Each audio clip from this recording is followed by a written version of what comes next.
Jacinda Ardern is resisting pressure to confront Scott Morrison over climate change at a meeting between the leaders later this week. Let's head straight to the Fijian capital of Suva now, where we're joined by Jackson Williams. Jackson, Fiji's Prime Minister, is calling on his New Zealand counterpart to stand up for climate change.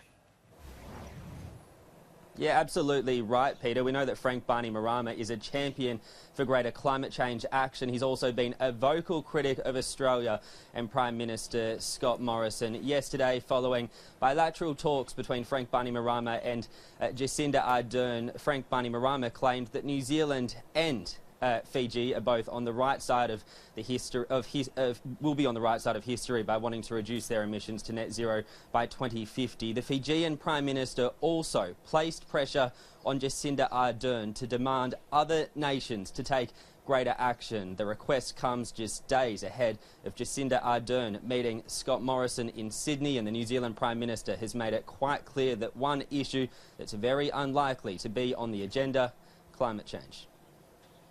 For Prime Minister Morrison in Australia, they know New Zealand's view. They can see what we're doing on climate change. We have had conversations about our different policies, but this idea that somehow me going in and wagging my finger is going to change another country's domestic policy, I don't think is an accurate representation of the way that any of us do politics. Jacinda Ardern is in Fiji until tomorrow afternoon. Then she flies to Sydney for the meeting with Scott Morrison. The climate change focus will continue today. It's understood that Prime Minister Ardern will be making an announcement of New Zealand support for climate-related relocation in Fiji later today. Jackson, thank you.